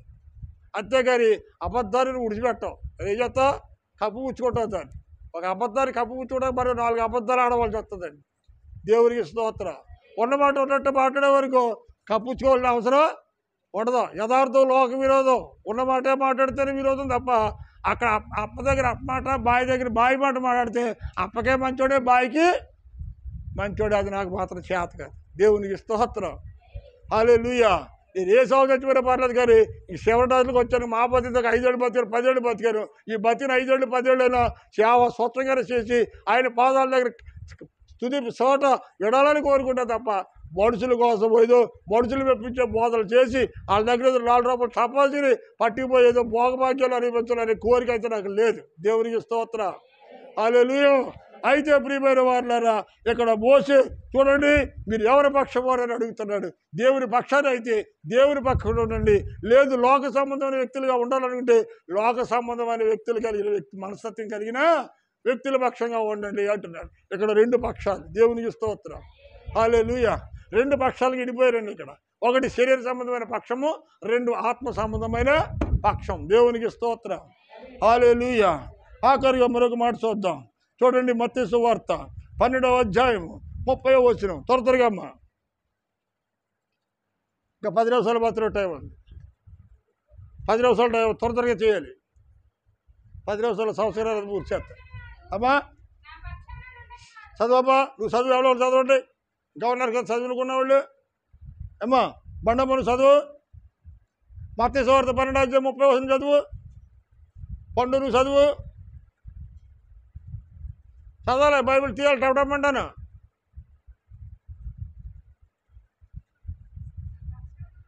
గట్టిగా చెప్పు. 12వ అధ్యాయం మత్తయి 12:30. నా పక్షమున ఉండని వారా ఉన్నవారా? నా పక్షమున ఉండని వారు నాకు విరోధులు. చాలు. దేవునికి స్తోత్రం. హల్లెలూయా. ఈ మాట ఎవరు చెబుతున్నారు? స్వయముగా యేసు ప్రభువు తన ప్రజలకు చెబుతున్నాడు. నా పక్షమున నుండని వాడు నాకు విరోధి. ఎందుకు ఈ మాట అంటున్నాడంటే దేవునితో కలిసి దేవునితో ఏకీభవించి ప్రార్థనలో కానీ పాటలలో కానీ దేవుని పనిలో కానీ దేవుని కార్యాల్లో కానీ సహాయ సహకారాలు చేసే విషయంలో కానీ ఎవరైతే దేవుణ్ణి ప్రేమిస్తారో ఆయన అంటున్నాడు, నన్ను ప్రేమించని వాడు నాకు విరోధి అన్నాడు. అంటే ఏమన్నాడు ఇక్కడ? విరోధి అంటే నా పక్షమున. చదవమ్మ మరొకసారి. అది ఈరోజు మనకి ఏంటంటే, మీరు యెహోవా పక్షపు వారైతే నా పక్కకు రండి, యెహోవా పక్షపు కానివారు ఎవరో అటు పక్కన ఉండండి అన్నాడు. ఇక్కడ యేసు ప్రభు వచ్చి ఏమన్నాడంటే నా పక్షపు కానివారు అన్నాడు. అంటే ఎవరు? మోషేతో ఉండని వారు అనగా అహరోనుతో ఉన్నటువంటి వారు, నా పక్షాన్ని ఉండని వారు నాకు ఎవరు విరోధులు? అమ్మా ఎవరు విరోధులు? దేవుని పక్షముగా ఉండని వారు దేవుడికి విరోధులు. దేవునికి విరోధులైతే సేవకుడికి సంతోషమా? దేవుని పక్షంగా ఉన్నవారే దేవుని సేవకుడికి సంతోషం. కానీ దేవునికి విరోధంగా ఉంటే సేవకుడికి కూడా అలాంటి వాళ్ళు విరోధులే. దేవునికి స్తోత్రం, హల్లెలూయా. అర్థమవుతుందా వాక్యము? చదవమ్మ, నువ్వు కూడా చదువు. ఎవరి పక్షాన్ని? మత్తయి 12:30 టిక్కులు పట్టుకోండి అక్కడ. అది ఉన్నవాడా ఉండనివాడా? ఉండనివాడు. పక్షమన ఉండనివాడు, నాతో కలిసి ఏకీభవించనివాడు, నాతో కలిసి స్తుతించనివాడు, నాతో కలిసి పాటలు పాడనివాడు, నాతో కలిసి దైవ కార్యక్రమంలో చేయనివాడు ఎవడైనా సరే ఆడవాళ్ళని బాగోళ్ళేంటి? దేవుని కార్యానికి దూరంగా ఉన్నటువంటి ప్రతి ఒక్కరు కూడా దేవుడు అంటున్నాడు ఏంటమ్మది విరోధి అన్నాడు. విరోధి అంటే లోక సంబంధులు దేవుని పనులు చేస్తారా? చేయరు. వాళ్ళు వెళ్ళిపోతారు. లోక సంబంధులకి ఏం కావాలంటే లోక సంబంధమైనవి కావాలి. దేవుని పని అనుకోండి, దేవుడి పని చూసుకోవాలి. మొదట నా రాజ్యం నీ నీతిని ఎతకడం ఏంటది అంటే ఏంటి నాకు తెలీదు అమ్మా. నోటితో పాడుతూ మాత్రమే చేస్తామా? మొదట నీ రాజ్యాన్ని నీ నీతిని అంటే ఏంటిది? మొదట హృదయాన్ని దేవుడికి సమర్పణ చేయటం. దేవుని పనిలో సమర్పణ సంపూర్ణంగా వల్ల మనం కరిగిపోవడం అనమాట. మొన్న ఆ కేక్ కటింగ్ చేసే దానిపైన ఏంటో పెట్టాడు, ఇది ఏదో పెట్టాడు. క్యాండిల్ వెలుగుతూ ఉంటుంది అనుకోండి, అది వెలుగుతూ ఉంటే ఏమైపోద్ది? కరిగిపోతుంది. దేవునికి సమర్పణ చేసుకున్న మనము దేవుని పనిలో కరిగిపోవాలండి. సజీవ యోగముగా సంపూర్ణంగా ఆయన సమర్పణ చేసుకుని ఆయన పనిలో నమ్మకంగా ఉండాలి. అంతే తప్ప ఏదో ముఖస్థుతి కోసం వచ్చి కాసేపు ముఖం చూపేసి వెళ్ళిపోయేవనుకోండి, దానివల్ల ప్రయోజనము ఉండదు. అంచేత నాతో సమకూర్చని వాడు ఏమంటాడు? నాకు విరోధి. చదవమా. అది నా పక్షమని ఉండని వాడు నాకు విరోధి. నాతో కలిసి సమకూర్చని వాడు చెదరగొట్టబడతాడంటాడు. దేవునికి స్తోత్రం, హల్లెలూయా. ఎవరైనా సరే దేవుడితో ఏకీపించేవాడు కావాలి. సేవకుడు, మంచి సేవకుడు దొరికినప్పుడు సేవకుడు అనుసరించి నడవాలి. కానీ సహోదరులను అనుసరించి నడవకూడదు. తోడుకోవడంలో లేకపోతే ఇంటి పక్క వాళ్ళు ఇంటి అతను అనుసరించే వరకు వాళ్ళ జీవితాల వద్ద నీ జీవితం కూడా అంతే అయిపోదు. కానీ ఎలాంటి పరిస్థితి అయినా దేవుడి పక్షంగా ఉండాలి. దేవుని పక్షంగా ఉండాలి. దేవుని సేవకుడి పక్షంగా ఉండాలి. దేవుడి సేవకుడి పక్షంగా దేవుని సేవకుడు చేతులు ఎత్తినప్పుడు చేతులు బరువుకి దిగిపోతుంటే చేతులు ఆదుకునేవాళ్ళు కావాలి. చేతులు ఆదుకునేవాళ్ళు కావాలండి. చేతులు బరువెక్తే ఆ పోసానవాడు ఎక్కడున్నాడో ఏమైపోడా మాకు తెలియదు అన్నట్టు నాలుగు మొక్కలు వెళ్ళిపోతే కాదు. ప్రియమైన దేవుని బిడ్డలారా, ఇలాంటి బోధలు బయట మీకు దొరకవు.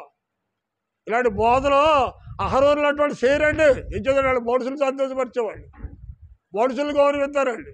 దేవుడికి అది కావాల్సింది. అక్కడే చూస్తాడు దూరంగా, రండి బాగున్నారా షర్ట్ తీసుకుంటారు అక్కడి నుంచి. కానీ నేను వెళ్ళాలగా ఇక్కడ దేవుని పనే చేస్తాను. ఇక్కడ దేవుడు నడిపిస్తేనే వస్తాను ఇక్కడికి. నువ్వైనా నేనైనా ఎవడమైనా దేవుడు నడిపిస్తేనే తప్ప దేవుని ఆత్మ నడిపింపు లేకుండా మనం ఇక్కడ కూర్చోలేం. దేవునికి స్తోత్రం, హల్లెలూయా. అంచేత మనుషులు సంతోషపరచగా దేవుడు సంతోషపరిచే వారికి మనం ఉండాలని ఇక్కడ యేసు ప్రభు స్వయంగా చెప్తున్నాడు. దేవునికి స్తోత్రం. నాకు ఏమన్నాడండి? నాతో ఉండని వాడు నాకు విరోధి, నాతో సమకూర్చని వాడు, నా పక్కన ఉండని వాడు చెదరగొట్టబడతాడంట. దేవునికి స్తోత్రం. మనం అనుకుంటాం ఎవడ చర్చికి వస్తాం మానేశ్వరని. మనం మానేటి కాదు, ఆడ మానేటి కాదు, దేవుడే చెదరగొడతాడంట. చూడ అక్కడ రాయబడి ఉంది, నా పక్షం ఉండని వాడు నాకు విరోధి, నాకు విరోధంగా ఉన్నవాడు బయటికి ఏం రాయబడింది అక్కడ? అది నాతో పాటు సమకూర్చని వాడు చెదరగొట్టబడతాడు అన్నాడంటే. ఇప్పుడు షేరు వద్దండి. షేరు గొట్ట మీదకి వచ్చిన తర్వాత చేట తీసుకుని ఏం చేస్తాం దీన్ని అమ్మా? ఏం చేస్తాం? ఇలాగ వేస్తాం. ఏంటది? ఎగరబోతుంటారు దాన్ని.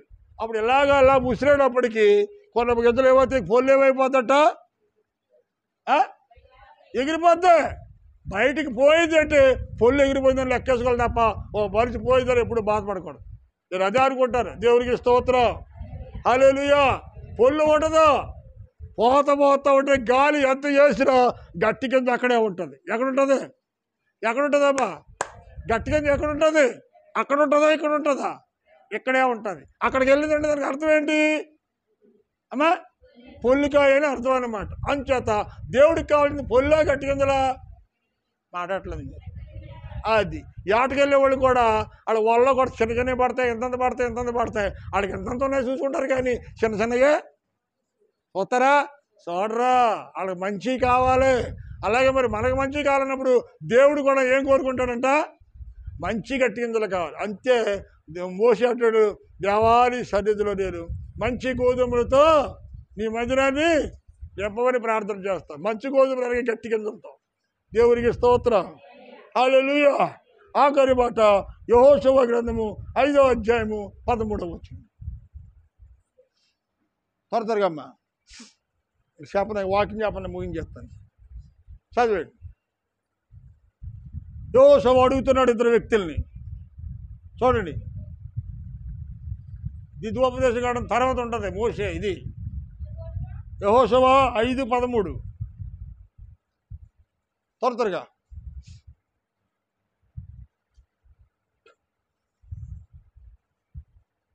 చేప.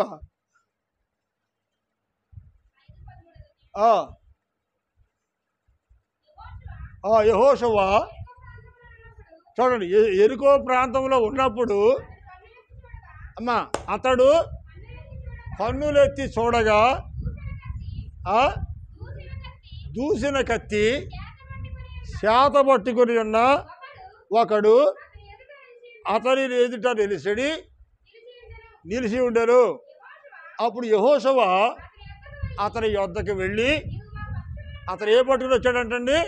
కత్తి పట్టుకుని వచ్చాడంట. ఎక్కడికి వచ్చాడు? చదివే కదమ్మా. అతని ఎదుడు నిలబడి ఉండగా అప్పుడు యెహోషువ అంటున్నాడు, నీవు మా పక్షముగా ఉన్నవాడువా, లేకపోతే మా విరోధుల పక్షంగా ఉన్నవాడువా? ఇప్పుడు అడుగుతున్నాడు ఇక్కడ, నువ్వు మా పక్షమున ఉన్నవాడువా, లేక మా విరోధులు పక్షముగా ఉన్నవాడువా అని ఎవరు అడుగుతున్నారు? యెహోషువ కత్తి పట్టుకున్న వ్యక్తితో చెప్తున్నాడు. యేసు ప్రభు కత్తి అంటే మీరు యుద్ధాల గురించి వెళ్ళిపోకండి, మీ ఆలోచన అప్పుడు యుద్ధాల కోసం వెళ్ళిపోయి ఉండొచ్చు. కానీ యేసు ప్రభు ఏమన్నాడంటే, నీకు కత్తి లేకపోతే ఏమన్నాడమ్మా? బట్ట నమ్మి, నీకు కత్తి లేకపోతే ఏమమ్మి కొనుక్కోమన్నాడు? బట్ట నమ్మి కత్తిని కొనుక్కోమన్నాడు. అర్థమైందా మీకు? మళ్ళీ అక్కడికి రానా? అక్కడికి వస్తే మళ్ళీ రెండు పెట్టేస్తుంది. ఏమన్నాడు దేవుడు? బట్ట నమ్మి కత్తిని కొనుక్కోమన్నాడు. కత్తి అంటే ఏంటది? మనుషులు నరికేదా? కత్తి అనగా బైబిల్ గ్రంథము. నీకు ఇచ్చినట్టు అన్నీ ఉంటాయి. పెద్ద బైబిల్ ఉంటుంది నీ దగ్గర. ఉందా నీ దగ్గర? పెద్ద బైబిల్ లేరు చెప్పండి, ఎంతమంది ఉన్నారు? అయ్యా మా దగ్గర పెద్ద బైబిల్ లేదన్నా వాళ్ళు. ఎందుకు లేదు? పెద్ద బైబిల్ లేదు. చదువుకోపోయినా బైబిల్ పెద్దది కొనుక్కోవాలి. సోసన తర్వాత బైబిల్ కొనుక్కోవాలండి. బైబిల్ ఉండాలి. ఎవరండి దేవుడు? నీకు ఉన్నదాన్ని అభ్యసి ఏం కొనుక్కోవాలంట?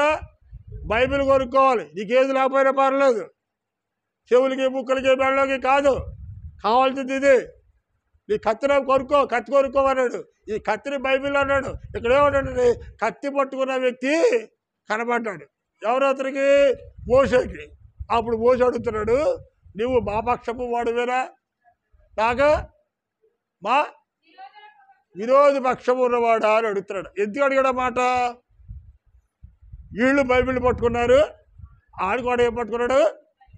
మాట్లాడలేదు మీరు. ఏం పట్టుకున్నాడు? బైబిలే పట్టుకున్నాడు. అంతే. కత్తి అన్నాను కదా ముందు. కత్తి అంటే బైబిల్ వాక్యము, దేవుని వాక్యం అనే ఖడ్గము. రెండు రకాలు చూసుకుంటా పోదు. అయితే ఈ దేవుని వాక్యం అనే ఖడ్గము ఇతని చేతిలో ఉంది. చేతిలో ఉంది కాబట్టి ఇతను దేవుడిని నమ్ముకున్నవాడేనా, లేకపోతే ఊరికే బైబిల్ పెట్టుకొని ఇక్కడ ఏం జరుగుతుందో చూద్దామని వచ్చాడా? అంతే మా పక్షపు వాడురే నువ్వు, అదే మా విరోధులు పక్షపు వాడువా అని అడుగుతున్నాడు. అయితే ప్రియమైన వారులారా, కత్తి అనగా బైబిల్ పట్టుకుని మనం ఉన్నప్పుడు మనము విరోధులు అనేటువంటిది ఇక్కడ మనం జాగ్రత్తగా గమనిస్తే మనము ఎవరి పక్షవారు? యెహోషువ పక్షవారా, లేకపోతే మా విరోధుల పక్షంగా ఉన్నావా? దేవుని పరిచర్యకి సహాయ సహకారాలు అందించే వ్యక్తులకి సహకారిగా ఉంటున్నావా, లేకపోతే దేవుని వాక్యానికి సేవకుడి మీద తిరుగుబాటు చేసి ఎవరో ఒకరు పాడు చేస్తూ ఉంటే ఆడారు కనపడి నువ్వు పరిగెడుతున్నావా? జాగ్రత్తగా ఆలోచించు. నువ్వు సేవకుడితో పరిగెడుతున్నావా, లేక లోక సంబంధమైనటువంటి ఇచ్చకపు మాటలు విని లోక సంబంధమైన వ్యక్తులతో పరిగెడుతున్నావు? ఇక్కడ ఎవరి పక్షాన్ని నువ్వు ఉన్నావు? యెహోవా పక్షాన్ని ఉన్నావా, లేక యెహోవాకి విరోధమైనటువంటి పక్షంగా ఉంటున్నావా? ఈరోజు మనం పరిశీలన చేసుకుని సంస్కార ఆరాధనలో పాల్పొంపులు పొందాలి. సంస్కార ఆరాధన తీసుకునేటప్పుడు పవిత్రమైన హృదయం ఉండాలి, పరిశుద్ధమైన హృదయం ఉండాలి. కడుపులో కలవాసం పెట్టుకుని పవిత్రమైన కార్యక్రమంలో పాల్పొంపులు పొంది చాలా నష్టాన్ని చూడవలసి వస్తుంది. ప్రియమైన దేవుని బిడ్డలారా, మీరు ఖచ్చితంగా ఎందుకు చెప్తానంటే అలాగే ఎవడు చెప్పడం. నువ్వు 100 రూపాయలు కారుగా ఎత్తావు తీసుకుంటే మానేసేవారు 100 రూపాయలు పోద్దని చెప్పడాడు. నేను చెప్తున్నాను, మనసులో విరోధ భావం పెట్టుకుని ప్రభు యొక్క బలని ప్రవేశించకూడదు. ప్రశస్తమైన మనసు ఒకవేళ నీలో దేవునికి వ్యతిరేకంగా, దేవుని సేవకుడికి వ్యతిరేకంగా, పరిసరికి వ్యతిరేకంగా ఒకవేళ గొడిగే మనసు, చెడే మనసు ఒకవేళ నీలో ఉండి నీతో పాటు కొందరు పాడు చేస్తూ ఉంటామేమో, ఇప్పుడైనా దాన్ని ఒప్పుకొని విడిచిపెడితే కనుక దేవుడు నేను ఎడలు కనికరిస్తూ ఉంటాడు. ఇజ్రాయేలు పక్షం చెడిపోయారంటే దేవుడు, అయ్యా 40 సంవత్సరాలు కంటి రేపల కాసి కాపాడావయ్యా, ఇవి ఇక్కడ తీసుకొచ్చి వాళ్ళ పేర్లు తీసేస్తే ముందు వాళ్ళు చప్పడం కదయ్యా, వాళ్ళు పాడు చేయడం కదయ్యా, ముందు నీ జీవగతంలో వచ్చి నా పేరు తీసేయి, నీ జీవగతంలో నా పేరు తీసేయి. దేవుడి దగ్గర పోరాడుతూ ఉన్నాడు. ఎవరి పక్షంగా? సంఘం పక్షంగా, ఇజ్రాయేలు పక్షంగా మోషే పోరాడుతున్నాడు. అలాగే నీ పక్షంగా, నీ కుటుంబ పక్షంగా సేవకుడు ఎప్పుడు కూడా పోరాడుతూ ఉంటాడు. నీవు ఎప్పుడైనా బాగోవాలని కోరుకున్నాడు మొట్టమొదట నీ చుట్టం కాదు, నీ భర్త కాదు, నీ భార్య కాదు, నీ పిల్లలు కాదు, నీ బంధువులు కాదు, నీ క్షేమాన్ని కోరి కన్నీరు విడిచి ప్రార్థన చేస్తున్న సేవకుడే నువ్వు బాగోవాలంటే మొట్టమొదటి కోరుకునేది. నువ్వు బాగోవాలని కోరుకునేది, నీ కన్నీరు విడిచేది సేవకుడు మాత్రమే. ఈరోజు అలాంటి సేవకులు కొరవైపోయిన ప్రియమైన వారు ఉన్నారు. అలాంటి సేవకులు ఈ లోకంలో ఉన్నారు, ఎక్కడో రూటుగా కొట్టుకున్నారు. నేను ఎవరిని విమర్శించట్లేదు. నువ్వు ఎలాంటి బోధ ఎట్టున్నావు ఆలోచన. అహరోను బోధ, మోషే బోధ, లేక మోషేని సంతోషపడుతున్నాడా మనుషుల్ని? లేదు, దేవుడు సంతోషపరిచాడు. కనుక దేవుని పక్షాన్ని ఉన్నవాడు ఎవరు? ఇటు రండి. దేవుని పక్షాన్ని ఉండని వారు ఎవరో అవసరం లేదు. నాతో సమకూర్చని వాడు నాకు విరోధి అన్నాడు. దేవుడికి విరోధిగా నువ్వు జీవిస్తే నాకు విరోధివే. ఒకవేళ నాకు విరోధిగా నువ్వు జీవిస్తే దేవునికి కూడా ఏమై ఉన్నావట? విరోధమై ఉన్నావు. దేవునికి స్తోత్రం. దేవుని ప్రతినిధి, దేవుని అభిషేకము, దేవుని పిలుపు. అందుకని సేవ చేస్తే మీకు క్షేమాన్ని కోరుతున్నావు. నీకు శాస్త్రాన్ని ఉపకారం చేయి, లేదా నూరు మూసి కూర్చో. చేసేవాళ్ళని పాడు చేసి సంఘాలని పరిశీలనలు పాడు చేసావంటే రేపొద్దున మళ్ళీ దేవుడు నన్ను కూడా పాడు చేసే పరిస్థితి వస్తుంది. సాగిపోవాలి కానీ కొంకులు తగ్గొట్టేదిగా ఉండకూడదు. దేవునికి స్తోత్రం. హల్లెలూయా. ప్రియమైన వాళ్ళారా, ఈ మధ్యాహ్న కాల సభలు ఆఖరిగా దేవుడు అంటున్నాడు, మీరు ఎవరి పక్షపు వారు? యెహోవా పక్షపు వారైతే నా పక్కకి రండి. ఈరోజు మనం తీర్మానం చేసుకుందాం, మనం ఎవరి పక్షంగా ఉన్నాం? దేవుడి పక్షంగా ఉంటున్నావా, అది దేవునికి విరోధుల పక్షంగా ఉన్నావు? మన పరిశీలన చేసుకుని మనలో ప్రవేశిద్దాం. అలాంటి కృప పరిశుద్ధాత్మ దేవుడు మనందరికీ బిడ్డగా దయచేయనుగాక. ఆమేన్. God bless you. మీకు అందరికీ వందనాలండి. పైకి లేదు, ఒకసారి పైకి లేదు, కాల్స్ అవుతాయి కొంత లేదండి.